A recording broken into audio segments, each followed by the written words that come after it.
Hai and Assalamualaikum. Saya Intan. Hari ini saya nak kongsikan satu subtopik daripada bab 6 matematik tambahan, iaitu pilih atur. Okey, kita mula daripada basic. Okey, contoh kita ada 5 menu. Okey, ada bentuk B, kacang botol, ayam, ikan, daging. Okey, let's say dalam sehari tu kita nak masak 2 jenis menu yang ada satu sayur dan satu lagi sama ada daging, ayam atau ikan. Okey. So, berapa jenis sebenarnya kita boleh buat? Okey, contoh kita ada 2 sayur, 3 lagi daging, ayam atau ikan. Okey, so pertama kita boleh buat sebenarnya macam ni. Kacang botol dengan daging. Kita boleh buat kacang dengan ikan. Kita buat kacang dengan ayam. Sebenarnya kita juga boleh buat pucuk ubi dengan daging, pucuk ubi dengan ikan, pucuk ubi dengan ayam. So hasilnya kita akan ada 6 susunan menu yang mana ada satu sayur, satu lagi daging atau ayam atau ikan. So macam mana kita nak kira? Kita gunakan peraturan pendaraban. Okey, bila kita nak buat satu susunan yang ada kategori A dan kategori B, yang pasangkan kategori A dan kategori B, so kita akan tengok berapa pilihan yang kita ada kat kategori A. Which is kita ada 2 pilihan sayur tadi. Kategori B kita ada 3. Itu daging atau ayam atau ikan tadi. So, gunakan peraturan pendaraban, kita akan darabkan 2 darab 3 sama dengan 6. Okay, so simple je. Kita pergi pada contoh seterusnya. Kita masih bersama dengan 5 menu. Tapi, kita nak buat sehari satu menu dan kita nak rancang untuk 5 hari punya masakan. Which is dalam 5 hari tu tak boleh ada menu yang berulang. Okay, so macam mana kita nak buat? Okay, tengoklah. Contoh kita nak rancang untuk Isnin sampai Jumaat. So hari Isnin kita ada 5 pilihan menu. 5 ni lah. Kita boleh pilih mana-mana. Sampai hari Selasa, salah satu daripada 5 ni kita dah masak pada hari Isnin. So hari Selasa hanya tinggal 4 menu. Sama juga seterusnya Rabu, makin lama makin kurang. Khamis 2, sampai Jumaat tinggal satu pilihan sahaja. So menggunakan peraturan pendaraban tadi, kita akan buat 5 darab 4 darab 3 darab 2 darab 1. Kita akan dapat jawapan 120. Okay. And at the same time, kita boleh ungkapkan 5 darab 4 darab 3 darab 2 darab 1 sama dengan 5 factorial. Okay, apa itu factorial? Okay, let's say kita ada n factorial, which is n ni apa-apa number. Okay, n factorial sama dengan n darab n tolak 1, darab n tolak 2, darab n tolak 3, darab n tolak 4, seterusnya sampai darab 1. Okay, contoh kalau kita ada 5 lah, 5 factorial sama dengan 5 darab 4 darab 3, seterusnya sampai 1. Okay, so kita pergi pada contoh seterusnya. Okay, situation ni kita masih ada 5 menu. Tapi kita nak masak untuk 3 hari sahaja. Dan sama juga tak ada menu berulang. Okay. So contoh kita nak masak untuk hari Isnin, Rabu dan Jumaat. Okay, so sama Isnin kita ada 5 pilihan. Rabu kita ada 4 pilihan. Jumaat kita ada 3 pilihan. So daripada itu kita boleh buat peraturan pendaraban. Which is 5 darab 4 darab 3. So dapatlah jawapan dia 60. Tapi kita tak boleh ungkapkan ni sebagai tak sama dengan 5 factorial. Sebab factorial mesti darab sampailah sekali 1. Tapi kita ada formula lain which is NPR. Iaitu sama dengan n factorial bahagi n tolak r factorial. So apa itu n dan apa itu r? Okay, n apa yang kita ada. Saya bagi bahasa mudah. N ni apa yang kita ada. Contohnya kita ada 5 pilihan menu. R ni apa yang kita pilih ataupun lebih tepat apa yang kita nak susun. Berapa banyak je yang kita nak susun. So daripada 5 menu, kita hanya ada 3 menu je yang kita nak. So dekat sini, N kita sama dengan 5. R kita sama dengan 3. So kita cuba buat gunakan formula ni. Betul ke dapat balik 5 darab 4 darab 3 macam tadi. Okay, so kita try 5 P3 sama dengan 5 faktorial bahagi 5 tolak 3 faktorial. Okey. Sama dengan 5 faktorial bahagi 2 faktorial. Okey, 5 faktorial sama dengan 5 darab 4 darab 3 darab 2 darab 1. And 2 faktorial sama dengan 2 darab 1. So, kita boleh potong. So, nampak tak? Last sekali, tinggal 5 darab 4 darab 3. Which is sama dengan 60. And samalah macam tadi. Okay. So, kita cuba contoh soalan. Berapakah bilangan nombor 4 digit yang boleh dibentuk daripada digit 5, 7, 8 dan 9 tanpa ada digit yang berulang? Okay, so kita ada 4 digit number. So, tak nak berulang. So, mula ada 4 pilihan. So, ada 3, ada 2 dan ada 1. So, kalau kita guna peraturan pendaraban tadi, kita akan dapat 4 darab 3 darab 2 darab 1. Which is sama dengan 24. Ataupun sebenarnya kita boleh buat 4 faktorial. Okay. Untuk contoh yang kedua, sebuah persatuan mencalonkan 10 orang murid bagi mengisi jawatan pengerusi, timbalan pengerusi dan setiausaha. Berapakah bilangan cara jawatan tersebut boleh diisi? Okey, so tak ada 3 jawatan. So, mula tak ada 10 calon. Dan satu dah jadi pengerusi, tak ada 9 calon.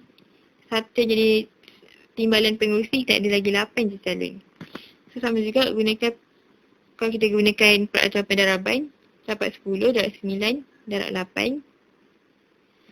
Ataupun sebenarnya kita ada 10 calon tapi kita nak isi 3.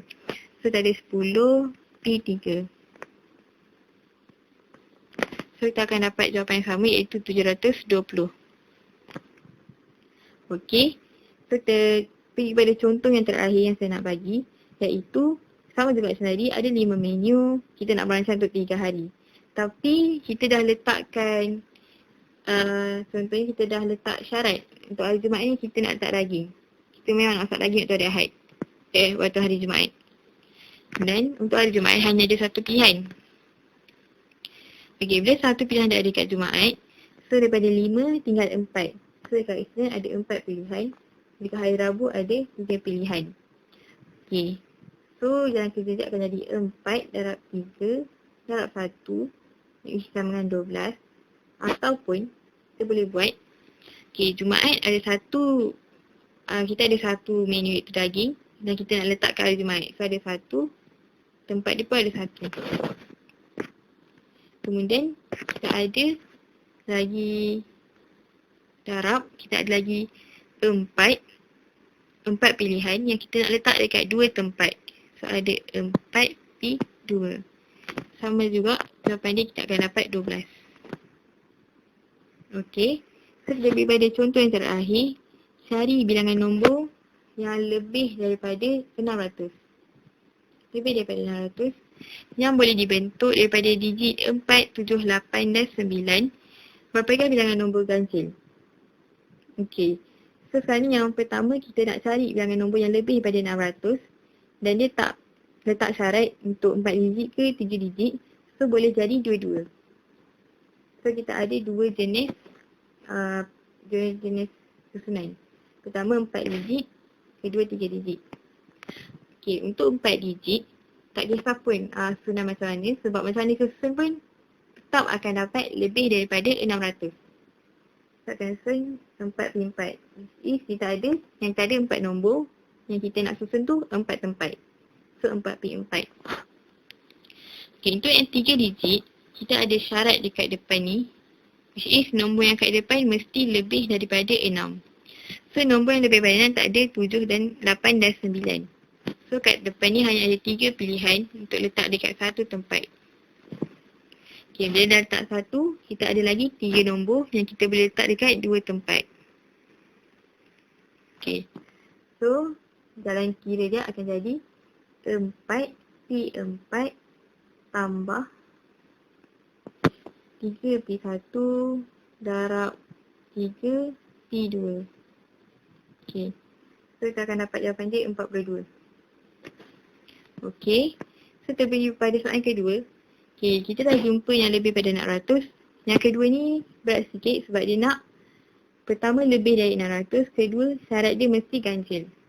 So sama juga macam tadi, kita ada dua jenis susunan iaitu 4 digit, 3 digit. Untuk 4 digit, kita dah ada syarat kat belakang which is kena ganjil. So nombor ganjil hanya ada 7 dan 9. So ada dua nombor. So 2 P 1. Okey, dah letak 1, kita ada lagi 3 nombor untuk letak kat depan. So 3 P 3. Okey. Untuk yang 3 digit, kita ada dua jenis syarat. Pertama, depan ni mesti lebih dari 6. Yang kedua, belakang ni mesti ganjil. Okey, bila dah ada dua syarat, yang lebih dari 6 kita ada 7, 8 dan 9. Yang ganjil kita ada 7, 9. So kita nampak 7 dan 9 bertindih. Ada dekat dua-dua tempat. Okay, so apa yang kita kena buat? Kita kena bahagi dua. Okay, kita kena bahagi dua. Kenapa kena bahagi dua? Okay, let's say kalau kita buat sekali je, yang sekali susunan je. So yang depan ni lebih dari 6. So ada 3 nombor iaitu 7, 8 dan 9. Okay, so ada 3 P 1. Okay, bila kita buat macam tu, okay, yang belakang ni pula ganjil. So ada 7 dan 9, which is akan jadi 2 P 1. So yang tengah ni akan jadi 2 P 2. 2 P 1. Okay, so bila kita buat macam ni, okay, let's say 3 P 1 maksudnya antara 3 tu mana-mana pun boleh jadi kat depan. So contohlah kalau 8 kat depan, so dia takkan kasar belakang. Sebab 8, so okey lah kat belakang ni dia takkan repeat. Sebab nombor 8. Okay, let's say kalau 7 duduk kat depan. Okay, 7 letak kat depan. So kat belakang kita hanya ada satu pilihan je lagi, 9. So dua pilihan ni tak boleh. Sebab 7 tak boleh letak situ. 7 dah ada kat depan. Sebabkan tu kita kena buat dua jenis susunan. Pertama, yang syarat kat depan ni adalah lebih daripada 6 dan juga genap. Okay, genap. Yang kedua, syarat kat depan ialah lebih dari 6 dan ganjil. Okay, so bila lebih daripada 6 dan genap, kita ada satu iaitu 8. So satu pilihan untuk satu tempat. Kat belakang kita boleh proceed dengan letak dua-dua nombor ganjil. Mana-mana satu. So ada dua pilihan untuk letak dekat satu tempat. So kat tengah ni ada lagi dua pilihan nombor yang kita boleh letak kat tengah. So dua pilihan letak dekat satu tempat. Okey. So untuk yang ganjil kita ada 7, 9 kat depan. So kita ada dua pilihan letak dekat satu tempat. Okey, bila salah satu daripada 7 atau 9 dah ada kat depan, kat belakang ni dah tak boleh repeat. So dia boleh jadi hanya pilihan je antara 7 atau 9. So dia akan jadi satu pilihan je untuk letak dekat belakang. Kat tengah pun kita ada lagi dua nombor untuk letak dekat satu tempat kat tengah ni. Okey.